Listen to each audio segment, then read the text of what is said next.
Dr. T.N. Seema. Yes. Opportunity.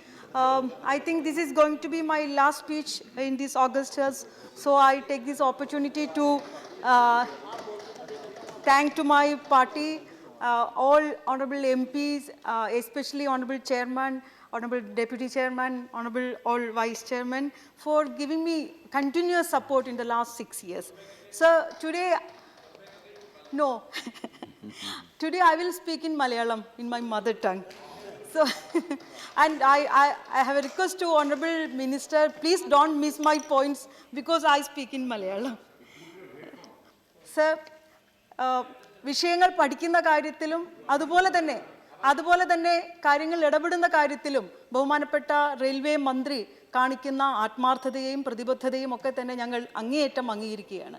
പക്ഷേ ഈ railway ബഡ്ജറ്റിൽ മറ്റു പല ബഹുമാനപ്പെട്ട എം പിമാരും ചൂണ്ടിക്കാണിച്ചതുപോലെ അവകാശവാദങ്ങളും യാഥാർത്ഥ്യവും തമ്മിലുള്ള ഒരു വലിയ ഗ്യാപ്പ് നിലനിൽക്കുന്നുണ്ട്. അതെങ്ങനെ പരിഹരിക്കും എന്നുള്ളത് തന്നെയാണ് എല്ലാവരും ഉയർത്തിക്കാണിച്ച പ്രശ്നമെന്ന് പറയുന്നത്. ഇവിടെ എല്ലാം തന്നെ ഇതിനകത്ത് പറയുന്ന കാര്യങ്ങൾ ഇൻഫ്രാസ്ട്രക്ചർ ഡെവലപ്മെൻറ്റ്, അതുപോലെ തന്നെ സേഫ്റ്റി, ക്വാളിറ്റി ഓഫ് സർവീസ്, ഇതൊക്കെ പ്രധാനപ്പെട്ട കാര്യങ്ങൾ തന്നെയാണ്. പക്ഷെ അതിലേക്കായിട്ട് കോൺക്രീറ്റ് ആയിട്ടുള്ള പ്രോജക്റ്റുകൾ വേണ്ടത്ര വരുന്നില്ല എന്നുള്ളതാണ്. അതുമാത്രമല്ല, ബഹുമാനപ്പെട്ട മന്ത്രി പറയുന്നത് പോലെ തന്നെ ദീർഘകാലമായി മുടങ്ങിക്കിടക്കുന്ന പെൻഡിങ് ആയിട്ടുള്ള അല്ലെങ്കിൽ പൂർണ്ണമാകാതെയുള്ള പദ്ധതികളുണ്ട്. അതെങ്ങനെ പൂർണ്ണമാക്കുമെന്നുള്ളൊരു വലിയ ചോദ്യമുണ്ട്. ഇപ്പോൾ സംസ്ഥാന സർക്കാരുകളുമായി ചേർന്നുകൊണ്ട് സ്പെഷ്യൽ പർപ്പസ് വെഹിക്കിൾ രൂപീകരിച്ചുകൊണ്ട് ചില പദ്ധതികൾ പൂർത്തിയാക്കുന്നതിനെ കുറിച്ച് ബഡ്ജറ്റിൽ പറയുന്നുണ്ട്. ഉദാഹരണത്തിന് കേരളത്തിൽ തിരുവനന്തപുരം ചെങ്ങന്നൂർ സബർബൻ ട്രെയിൻ 51:49 അനുപാതത്തിലാണ് ഇത് നടപ്പാക്കുന്നതായിട്ട് പറയുന്നത്. 3330.78 കോടി രൂപയാണ് ഇതിന് ചെലവഴിക്കേണ്ടത്. അതായത് ഇതിൻ്റെ പകുതി സംസ്ഥാനം കണ്ടെത്തണം. 1500 കോടി രൂപയിലധികമാണ് സംസ്ഥാനം ഇതിനായിട്ട് കണ്ടെത്തേണ്ടത്. ഒരു സംസ്ഥാനത്തെ സംബന്ധിച്ചിടത്തോളം ഇത് സാധ്യമാണോ എന്നുള്ള കാര്യം നമ്മൾ പരിശോധിക്കേണ്ടതുണ്ട്. ഇത്തരം പ്രോജക്റ്റുകൾ നടപ്പാകാതെ വന്നാൽ ഒടുവിൽ സംസ്ഥാന സർക്കാരുകളുടെ തലയിൽ പഴിചാരിക്കൊണ്ട് റെയിൽവേക്ക് രക്ഷപ്പെടാൻ പറ്റുന്ന ഒരു സാഹചര്യം ഉണ്ടാകും എന്നുള്ളതാണ്. അതുകൊണ്ട് തന്നെ ഓരോ സംസ്ഥാനവുമായി ബന്ധപ്പെട്ട പ്രാമുഖ്യം അല്ലെങ്കിൽ മുൻഗണന എന്തിനൊക്കെ എന്നുള്ള കാര്യത്തിൽ റെയിൽവേക്ക് ഒരു റോഡ് മാപ്പ് ആവശ്യമാണ്. സുരക്ഷിതത്വം വളരെ പ്രധാനപ്പെട്ട ഒരു കാര്യമാണ്. അത് യാത്രക്കാരുടെ സുരക്ഷിതത്വം, പ്രത്യേകിച്ച് സ്ത്രീകളുടെ സുരക്ഷിതത്വം. 2-3 മാസം മുമ്പ് ബഹുമാനപ്പെട്ട മുംബൈ ഹൈക്കോടതി റെയിൽവേയോട് ഒരു കേസുമായി ബന്ധപ്പെട്ട ചില ചോദ്യങ്ങൾ ചോദിച്ചിരുന്നു. സുരക്ഷിതത്വം എങ്ങനെയാണ്, സ്ത്രീകളുടെ സുരക്ഷിതത്വം എങ്ങനെ ഉറപ്പുവരുത്തുമെന്ന് ചോദിച്ചപ്പോൾ റെയിൽവേയുടെ അഭിഭാഷകൻ പറഞ്ഞത് CCTV ക്യാമറ, ടോയ്ലറ്റ്സ്, ആംബുലൻസ് സൗകര്യങ്ങൾ ഇവ ഉറപ്പാക്കുന്നുണ്ടോ എന്ന് പരിശോധിക്കാൻ ഞങ്ങളൊരു കമ്മിറ്റിയെ ഏർപ്പാടാക്കിയിട്ടുണ്ട് എന്നാണ്. അന്ന് ബഹുമാനപ്പെട്ട കോടതി പറഞ്ഞത്, നിങ്ങൾ എന്തിനാണ് ഈ കൂടുതൽ കമ്മിറ്റികൾ ഉണ്ടാക്കുന്നത്, നിങ്ങൾ ഈ കാര്യങ്ങൾ നടപടി എന്തുകൊണ്ട് എടുക്കുന്നില്ല എന്നുള്ളതാണ്. 2014 മുതൽ ബഹുമാനപ്പെട്ട മന്ത്രി പറയുന്ന ഒരു കാര്യമാണ്, റെയിൽവേ പ്രൊട്ടക്ഷൻ ഫോഴ്സിൽ ഒരു പ്രത്യേക വിമൻ വിങ് ഉണ്ടാക്കും. പക്ഷെ 2009 മുതൽ തന്നെ നമ്മുടെ റെയിൽവേ ബഡ്ജറ്റിൽ മഹിളാ വാഹിനി എന്ന് പറയുന്നൊരു പ്രത്യേക വിമൻ വിങ്ങിനെ കുറിച്ച് പരാമർശങ്ങളുണ്ട്. പക്ഷെ നിർഭാഗ്യവശാൽ ഇത്രയും കാലമായിട്ടും ഇത്രയധികം സ്ത്രീകൾക്ക് നേരെ പ്രശ്നങ്ങൾ നടക്കുമ്പോഴും അത് പ്രായോഗികമായിട്ട് നടപ്പായിട്ടില്ല എന്നുള്ളതാണ്. ഇപ്പോൾ തന്നെ സ്ത്രീകളുടെ എണ്ണം വളരെ കുറവാണ്. എങ്ങനെയാണ് സുരക്ഷാ സേനയിൽ സ്ത്രീകളുടെ എണ്ണം കൂട്ടാൻ പോകുന്നത് എന്ന് സംബന്ധിച്ച് ബഹുമാനപ്പെട്ട മന്ത്രി പ്രതികരിച്ചാൽ നന്നായിരുന്നു. മൊബൈൽ ആപ്പിനെ കുറിച്ച് കഴിഞ്ഞ 2 വർഷമായിട്ട് ബഹുമാനപ്പെട്ട മന്ത്രി പറയുന്നുണ്ട്, ഈ ബഡ്ജറ്റിലും അത് എടുത്തു പറയുന്നുണ്ട്. പക്ഷേ ഈ കാര്യങ്ങൾ നടപ്പാകുന്നില്ല എന്നുള്ളതാണ് വലിയ പ്രശ്നം. ഇവിടെ പല ബഹുമാനപ്പെട്ട MPമാരും ചൂണ്ടിക്കാണിച്ചതുപോലെ district police, government railway police, railway protection force 3 ഏജൻസികളാണ് സുരക്ഷിതത്വം കൈകാര്യം ചെയ്യുന്നത്. പ്രശ്നമുണ്ടാകുമ്പോൾ പരസ്പരം പഴിചാരി ആരും ഉത്തരവാദിത്തം ഏറ്റെടുക്കാത്ത ഒരു പ്രശ്നമുണ്ടാകുന്നുണ്ട്. യാത്രക്കാരുടെ സുരക്ഷിതത്വം ഉറപ്പാക്കാൻ ഒരു ഏജൻസി എന്ന നിലയിൽ RPF ആക്ടിൽ ഭേദഗതി കൊണ്ടുവരുന്നതിനെ സംബന്ധിച്ചൊരു നിർദ്ദേശമുണ്ടായിരുന്നു. അത് മന്ത്രിസഭയുടെ പരിഗണനയിലാണ് എന്നാണ് അറിയാൻ കഴിയുന്നത്. അതിൻ്റെ അവസ്ഥ എന്താണ് എന്നറിഞ്ഞാൽ കൊള്ളാം. റെയിൽവേ അപകടങ്ങളെ സംബന്ധിച്ച് കഴിഞ്ഞ ഒരു വർഷത്തിനിടയിലും നിരവധി അപകടങ്ങൾ ഉണ്ടായിട്ടുണ്ട്. Loco pilots passing signal at danger, SPAD, ആ വിഭാഗത്തിലും നിരവധി അപകടങ്ങൾ ഉണ്ടായിട്ടുണ്ട്. പക്ഷേ ഇത്തരം പ്രശ്നം ഉണ്ടാകുമ്പോൾ ഇതിൻ്റെ എല്ലാ തരത്തിലുള്ള ഉത്തരവാദിത്വവും ലോക്കോ പൈലറ്റുമാരുടെ തലയിൽ വയ്ക്കുകയാണ് റെയിൽവേ അധികൃതർ ചെയ്യാറുള്ളത്. ലോക്കോ പൈലറ്റുമാർക്ക് കിട്ടേണ്ട ന്യായമായിട്ടുള്ള വിശ്രമമുണ്ട്, അവരുടെ ഡ്യൂട്ടി സമയത്തെക്കുറിച്ചിട്ടുള്ള കാര്യങ്ങളുണ്ട്, മറ്റു സൗകര്യങ്ങളുണ്ട്. ഇതിനെക്കുറിച്ചൊന്നും റെയിൽവേ പരിഗണിക്കുന്നില്ല എന്നുള്ളതാണ്. 2013 high power committee on duty of loco running staff അതിൻ്റെ റിപ്പോർട്ട് വന്നിരുന്നു.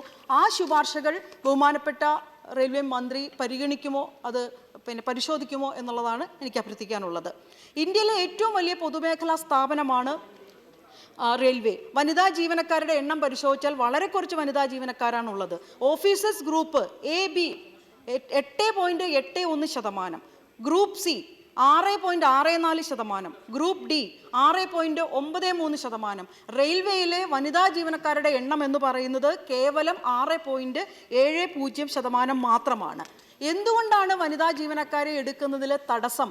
വിമൻ എംപവർമെൻറ്റ് സ്റ്റാൻഡിംഗ് കമ്മിറ്റി ഇതിനെ സംബന്ധിച്ച് വിശദമായ പരിശോധന നടത്തിയിരുന്നു. അതുമായി ബന്ധപ്പെട്ടിട്ടുള്ള ശുപാർശകൾ അവർ മുന്നോട്ട് വെച്ചിട്ടുണ്ട്. ഇവിടെ പലരും സൂചിപ്പിച്ചതുപോലെ റെയിൽവേ കൂലിയുടെ പേര് സഹായി എന്ന് മാറ്റിയതുകൊണ്ട് അവരുടെ സാമൂഹ്യ പദവിയിൽ മാറ്റം വരില്ല.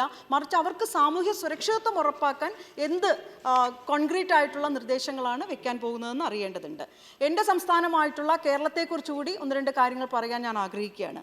പണ്ടേ മലയാളികളെ വിളിക്കാറുള്ളത് മദ്രാസികൾ എന്നാണ്, മലയാളികൾ എന്നുള്ളതല്ല. ഇപ്പോൾ ആ വിളിക്കൊരു മാറ്റം വന്നിട്ടുണ്ട്. പക്ഷേ റെയിൽവേയെ സംബന്ധിച്ചിടത്തോളം അവരുടെ മാപ്പ് ചെന്നൈയിലെത്തുമ്പോൾ അവസാനിക്കുന്ന ഒരവസ്ഥയാണുള്ളത്. നിരന്തരമായിട്ടുള്ള അവഗണനയാണ് കേരളത്തിന് അനുഭവിക്കേണ്ടി വരുന്നത്. അതുകൊണ്ട് നമുക്കറിയാം 2016-17 കേരളത്തിൻ്റെ ഔട്ട്ലേ കഴിഞ്ഞ വർഷത്തേക്കാൾ 57 കോടി രൂപ കുറവാണ്. എന്തുകൊണ്ടാണ് ഈ കുറവ് വരുന്നത്? ഇതെങ്ങനെ പരിഹരിക്കും എന്നുള്ള കാര്യത്തിൽ ഒരു വ്യക്തത ഉണ്ടാകേണ്ടതുണ്ട്. കഞ്ചിക്കോട് കോച്ച് ഫാക്ടറി 2008 മുതൽ പറയുന്ന പദ്ധതിയാണ്. PPP മോഡൽ നടപ്പാക്കുമെന്ന് പറഞ്ഞു. സെയിൽ എന്ന് പറയുന്ന പൊതുമേഖലാ സ്ഥാപനം തയ്യാറായി വന്നിട്ടുണ്ട്. പക്ഷേ അത് സംബന്ധിച്ച് ഒരു പരാമർശം ഇല്ല എന്നുള്ളതാണ്. അതുപോലെ തന്നെ ഒരു കേരളത്തിനായി ഒരു പെനിസുലാർ സോണിന് വേണ്ടിയിട്ടുള്ള ആവശ്യം ഞങ്ങൾ നിരന്തരമായിട്ട് ഉയർത്തുന്നുണ്ട്.